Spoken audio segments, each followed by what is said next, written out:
자, 오늘 본격적인 이야기, 이슈들 한번 정리를 해볼 텐데, 일단 우리 박시영 대표께서 이제 서울시장 선거 관련해가지고, 예. 4월 7일이잖아요, 날짜가. 예. 예. 예. 이제는 뭐 한 6개월 정도밖에 남지 않았는데, 네. 이 서울시장 관련된 이 이슈들 한번 정리를 해보도록 하죠. 요즘에 이제 서울시장 관련해서 심심찮게 정보들이 많이 나오고 있죠. 오늘도 이제 뭐 김선동 국민의힘 쪽에서 사무총장이죠. 사무총장을 내려놨습니다. 본인이 출마하기 위해서. 그래서 먼저 이제 국민의힘 쪽에서 뭔가 반응들이 막 움직임이 예. 있죠. 민주당에서는 이제 어떤 전략을 세워야 할지 입장 정리가 먼저고요. 한편으로 후보를 낼 가능성이 많은데 낸다면 어떤 전략으로 임해야 할지 이걸 지금 모색하는 기간입니다. 네. 아마 한 10월 말 정도 되면 네. 늦어도 11월 초 정도면 입장을 정리해서 네. 발표를 하지 않을까. 근데 먼저 움직일 필요가 전혀 없죠. 예. 국민의힘이 먼저 움직이는 게 당연하고 저쪽 전략적으로도 보고. 좋고 예, 예. 민주당 입장에서는 그리고 공수처 문제도 11월 초에 매듭이 지어질 것 같거든요. 그렇죠. 예. 10월 26일까지 어쨌든 법사위에서 통과시키고 개정안에 그렇죠. 대해서 추천을 안 하면 11월 초에는 본회의를 무조건 열겠다는 입장이니까 그 즈음에서 서울시장 후보 내는 문제를 매듭을 지면 좋을 것 같다는 생각이 당에서 일단 일부러 움직이지 않아도 그림이 딱 보이니까 그렇죠. 지금 좀 점잖게 나가는 게 낫죠. 그렇습니다.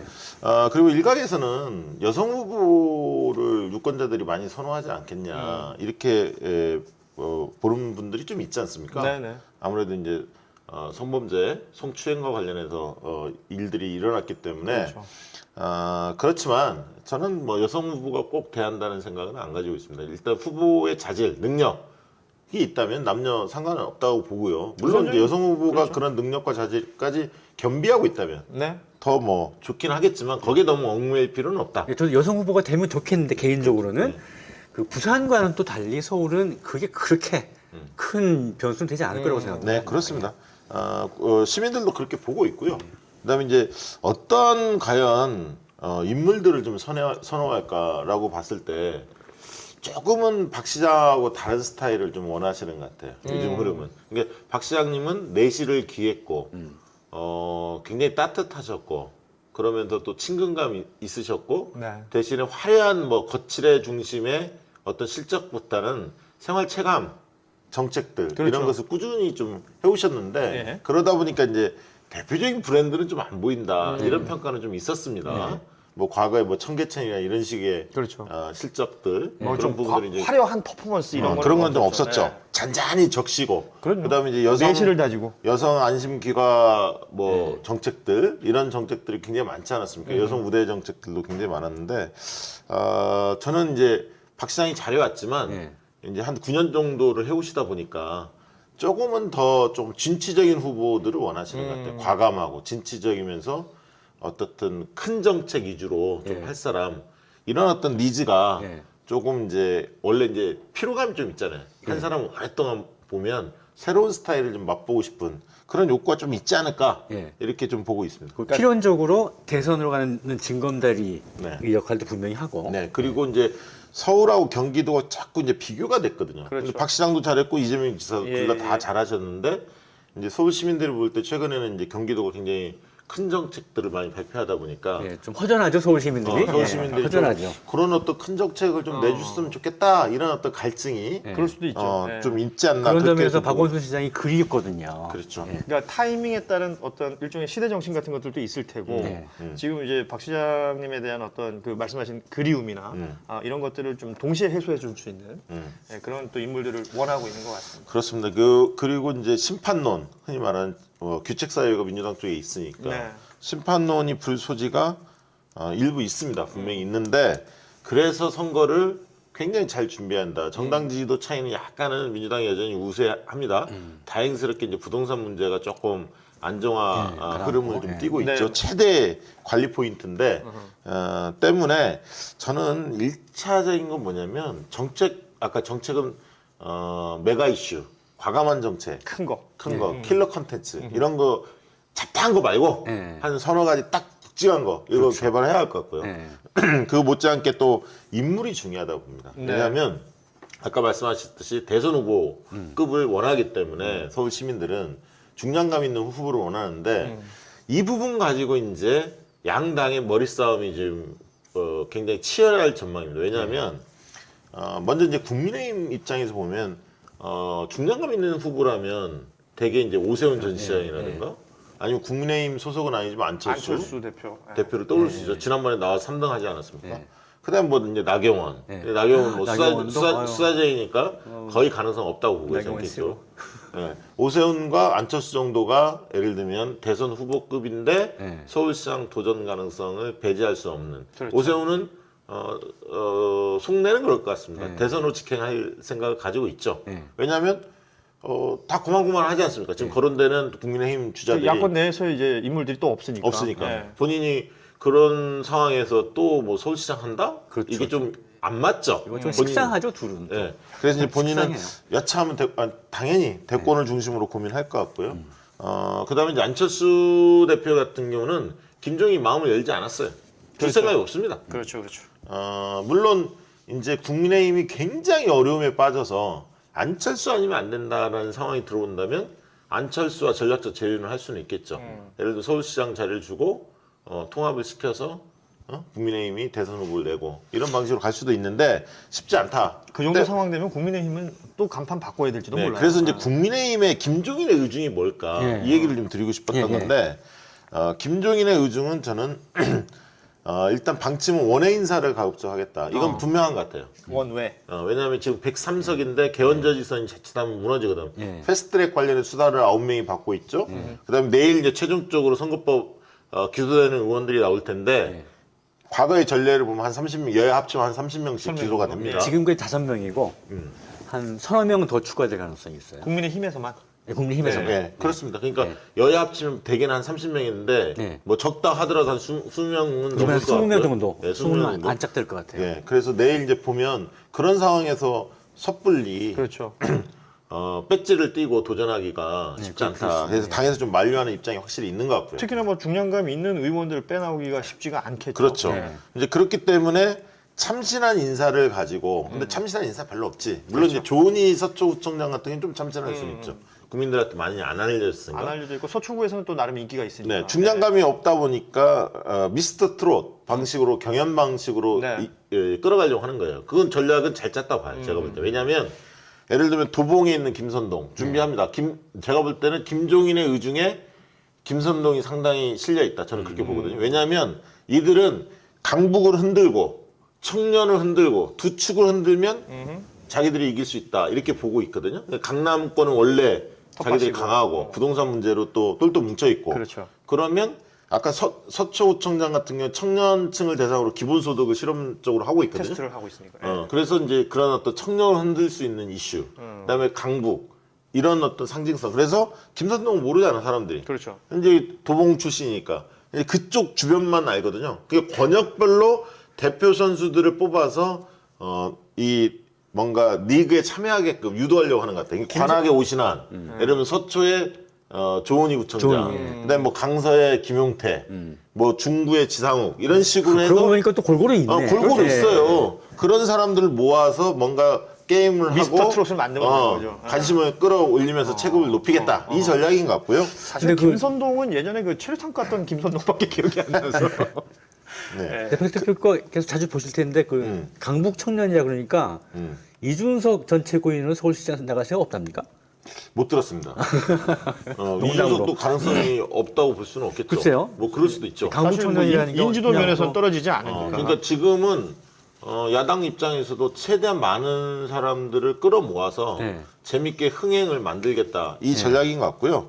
그다음에 이제 지금 이제 나임 옵티머스 이 네. 의혹이 좀 터졌기 때문에 이 부분을 잘만 관리하면 자기들한테 승산이 있다 이렇게 좀 국민의힘은 좀 보는 것 같고 때문에 중량감 있는 인사를 굳이 안 내보내도 그런 어떤 경연 방식을 통해 흥행을 띄우면 이길 수 있기 때문에 김종인의 의중은 뭐냐면 내 사람, 내가 총애하는 사람을 내보내서 부모를 시키고 붐업을 시키고 승리를 하게 되면 본인의 대권 가도가 열리는 거예요. 완전 열리는 완전 거죠. 열리는 네. 거거든. 그걸 노리는 거예요. 지금 김종인은.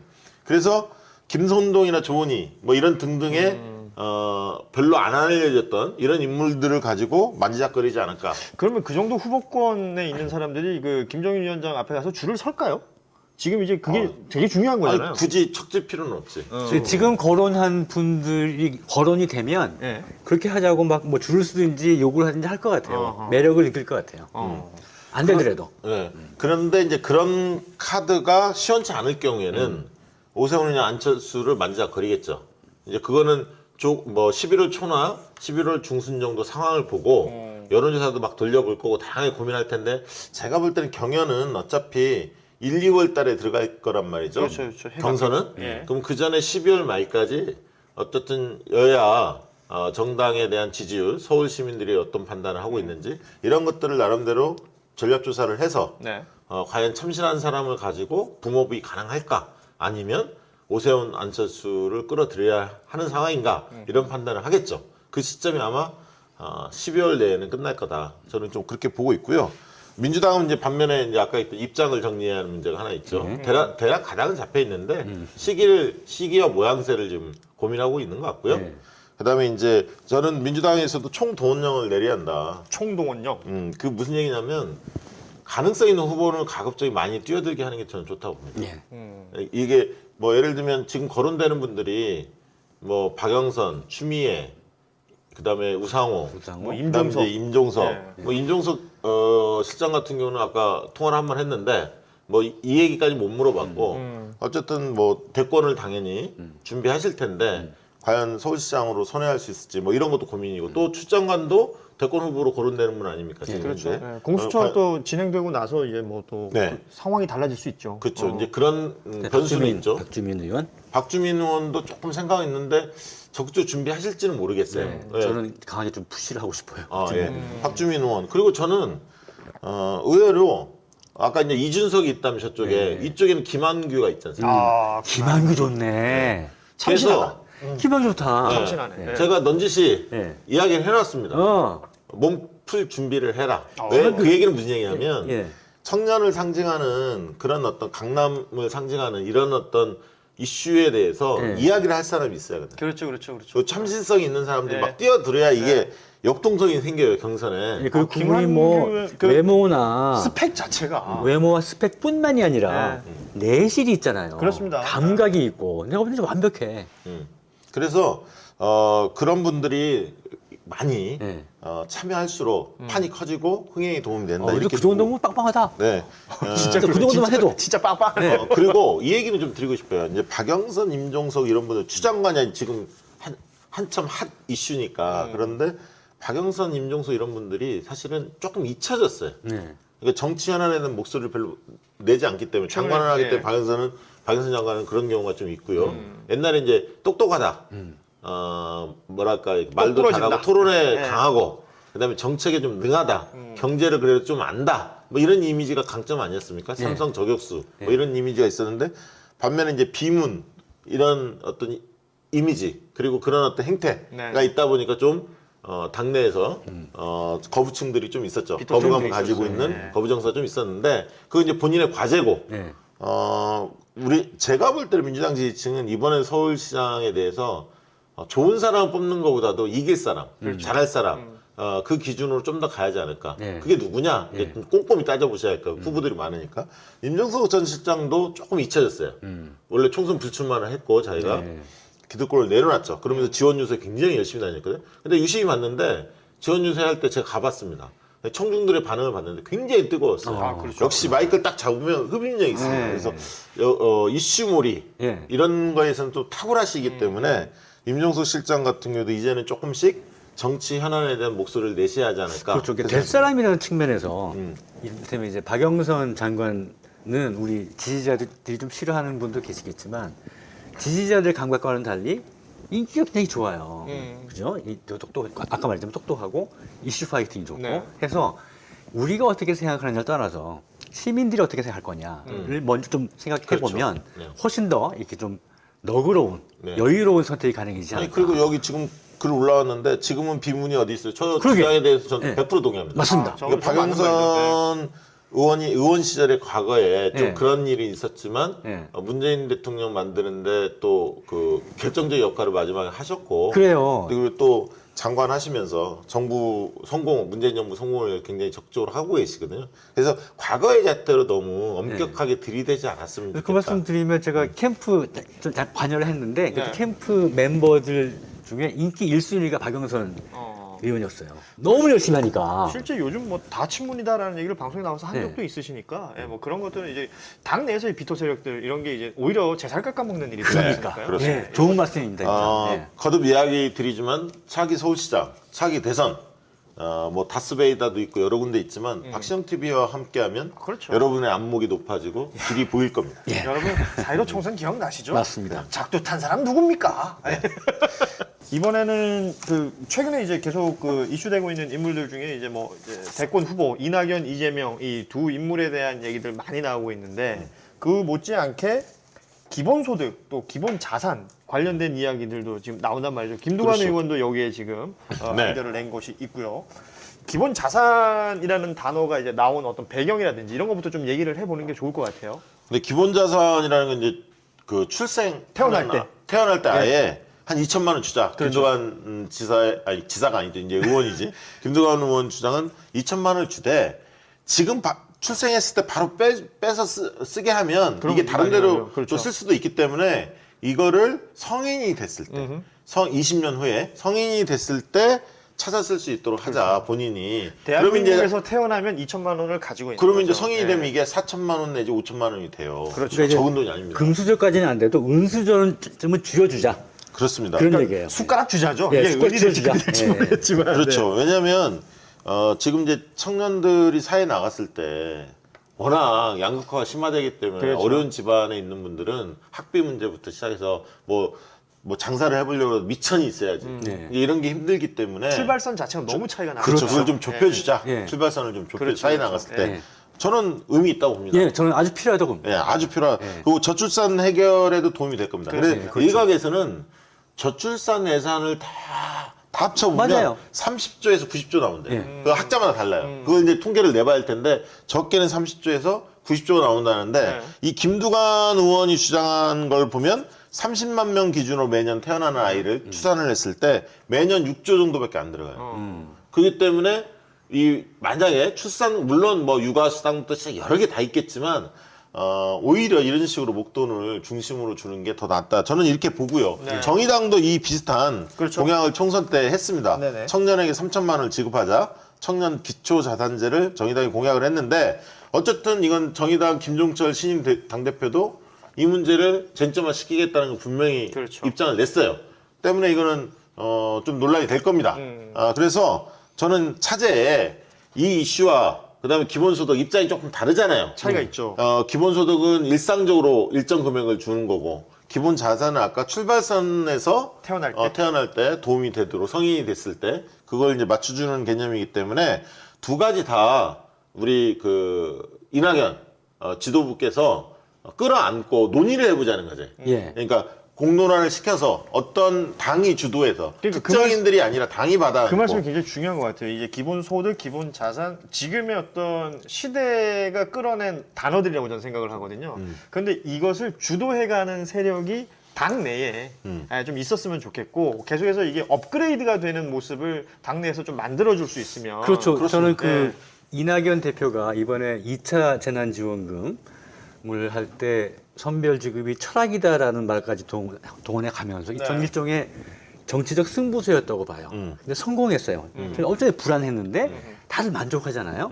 걱정했던 불만 같은 것도 별로 없고 그래서 자신감을 가졌을 것 같아요. 네네네. 어떤 자기의 철학에 대해서. 아니, 그래서 이 저 기본 자산, 기본 소득에 대해서 지금까지 되게 하여튼 좀 두려움이 있었는데 통 크게 끌어갈 가능성이 있다고 봅니다. 있다고 봅니다. 그러니까 이낙연 당대표가 그런 면을 많이 보여주시는 게 본인한테 예, 도움이 돼요. 그렇죠. 당도 도움이 되고 당이 정책 문제, 정책 의제를 주도한다는 그렇죠. 그리고 큰 틀을 바꾸는 뭔가 규모감 있는 이 이슈를 주도하는 모습을 보여줄 필요가 있고요. 그렇죠. 이낙연 당대표 이미지도 좀 치밀하고 신중한 이미지에서 과감함 이런 부분들을 조금 믹스할 필요가 그렇죠. 있거든요. 진취적인 요즘 모습을 이낙연 보이는 거니까. 대표께서 공수처하고 옵티머스 사태 등등에 대해서 이 대응하시는 걸 보면 그 전과는 상당히 좀 파이팅이 액티브해져 있거든요.